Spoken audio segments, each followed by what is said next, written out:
وما أرسلناك إلا رحمة للعالمين. بلغ العلا بكماله كشف الدجى بجماله حسن الجميع في صالح صلوا عليه. بسم اللہ الرحمن الرحیم، الصلاۃ والسلام علی رسولہ الکریم وخاتم النبیین صلی اللہ علیہ وآلہ وسلم. سیرت طیبہ سے بہت پیارے واقعات، خوبصورت واقعات کا سلسلہ. آج ہم دیکھتے ہیں واقعہ نمبر 12. یہ ایک بھٹکا ہوا خوش قسمت راہی، ایک بھٹکے ہوئے خوش قسمت راہی کے بارے میں ہے. ثمامہ بن اثال یمامہ کے علاقے کا حکمران تھا. یہ علاقہ آج کل کے سعودی دارالحکومت ریاض کے قرب و جوار میں واقع تھا.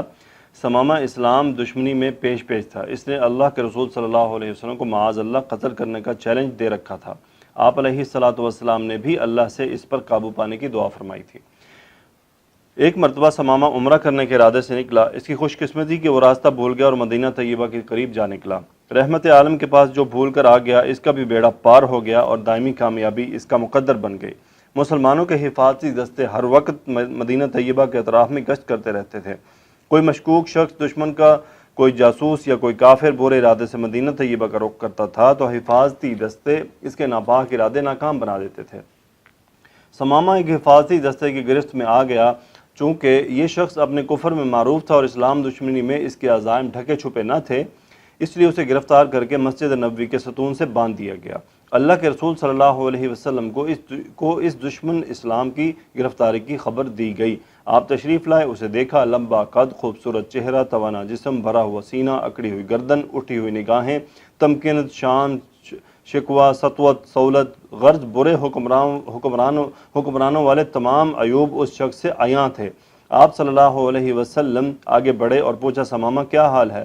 آخر میرے رب نے مجھے تم پر قابو دے ہی دیا. اس نے نہایت غصے اور تکبر سے جواب دیا، اے محمد صلی اللہ علیہ وسلم، ٹھیک ہے، معاملہ ایسا ہی ہو گیا، مگر سنو، اگر آپ مجھے قتل کرو گے تو میرے قتل کا بدلہ لیا جائے گا، کیونکہ میں کوئی معمولی آدمی نہیں ہوں. اگر مجھے معاف کر دو گے تو ایک ایسے شخص کو معاف کرو گے جو اس کا شکر گزاری کے ساتھ بدلہ دینے کی صلاحیت رکھتا ہے. ہاں، اگر مال و دولت کی ضرورت ہو تو جتنا چاہو دیا جا سکتا ہے.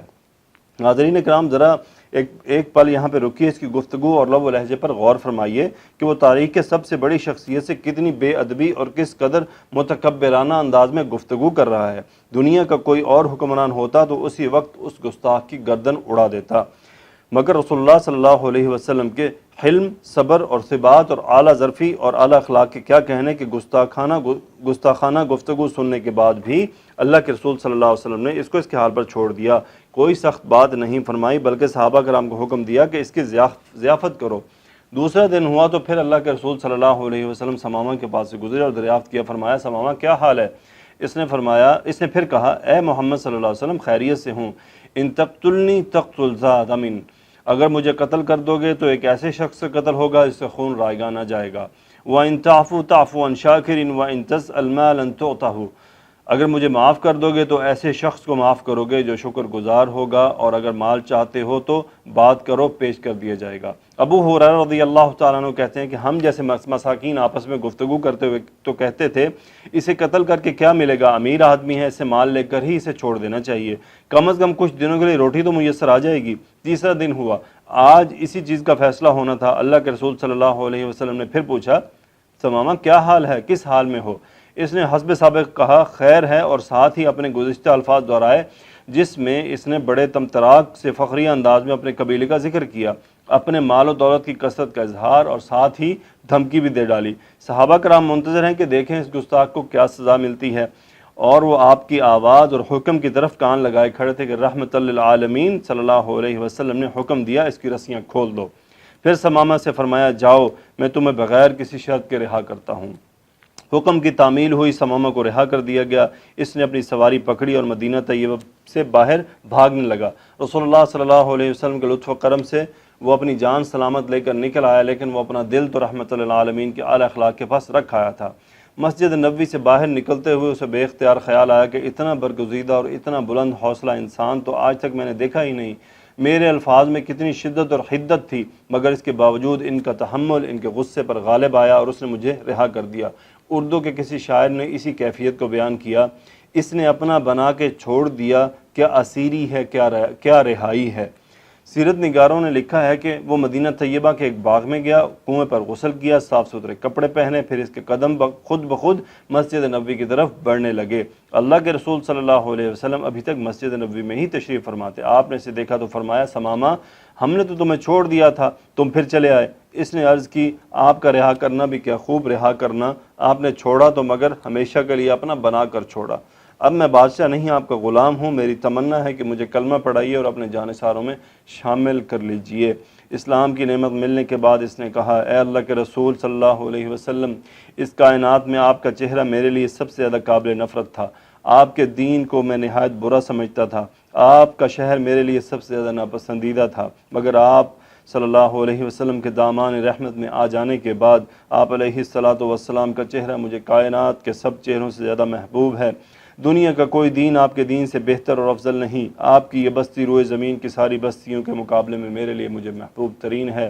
میں گواہی دیتا ہوں کہ اللہ سبحانہ و تعالیٰ کے علاوہ کوئی معبود برحق نہیں، اور میں گواہی دیتا ہوں کہ محمد صلی اللہ علیہ وآلہ وسلم اس کے بندے اور رسول ہیں۔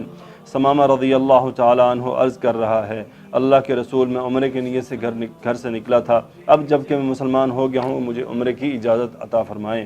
اللہ کے رسول صلی اللہ علیہ وسلم نے اس کی تربیت فرمائی اور عمرے کا طریقہ بتایا، اور وہ مکہ مکرمہ چل دیا۔ ثمامہ رضی اللہ تعالیٰ عنہ عرب کے نمایاں افراد میں سے تھا۔ مکہ مکرمہ میں قیام کے دوران وہ اللہ کے رسول صلی اللہ علیہ وسلم کے صفات اور اسلام کے حوالے سے مجالس میں گفتگو کرتا رہا۔ کفار کے لیے یہ باتیں بہت تکلیف دہ تھیں، چنانچہ انہوں نے کہا، سبع ثمامہ، ثمامہ بے دین ہو گیا۔ اس نے کہا، اللہ کی قسم میں بے دین نہیں ہوا بلکہ میں مسلمان ہو گیا ہوں، اور میں نے محمد صلی اللہ علیہ وسلم کی نبوت کی تصدیق کی ہے۔ اس ذات کی قسم جس کے ہاتھ میں ثمامہ کی جان ہے، یمامہ سے گندم کا ایک دانہ بھی اب محمد صلی اللہ علیہ وسلم کی اجازت کے بغیر مکہ مکرمہ میں داخل نہیں ہو سکتا۔ اپنے وطن پہنچ کر اس نے اپنی اس بات پر عمل کیا اور مکہ مکرمہ کو اناج کی سپلائی بند کر دی۔ مکہ مکرمہ میں قحط کی کیفیت پیدا ہو گئی۔ اہل مکہ مکرمہ نے اللہ کے رسول صلی اللہ علیہ وسلم کو خط لکھا، جس میں اپنی قرابت کا واسطہ دیا اور درخواست کی کہ ثمامہ رضی اللہ تعالیٰ عنہ کے نام یمامہ سے گندم کی ترسیل کے لیے حکم نامہ جاری فرمائیں۔ ناظرین کرام، یہاں تھوڑی دیر کے لیے رک جائیے اور غور کیجئے کہ اللہ کے رسول صلی اللہ علیہ وسلم کس قدر اعلیٰ ظرف تھے اور اعلیٰ اخلاق والے تھے کہ باوجود اہل مکہ مکرمہ کے زبردست مظالم کے آپ نے ثمامہ رضی اللہ تعالیٰ عنہ کو پیغام بھجوایا کہ اہل مکہ مکرمہ کے لیے گندم کی سپلائی بحال کر دیں۔ کیا ایسے نادر اور اعلیٰ اخلاق کی دنیا میں کوئی اور مثال نظر آتی ہے؟ صحیح بخاری حدیث نمبر 4372، فتح الباری وزاد المعاد وسیرۃ النبویہ لابن ہشام۔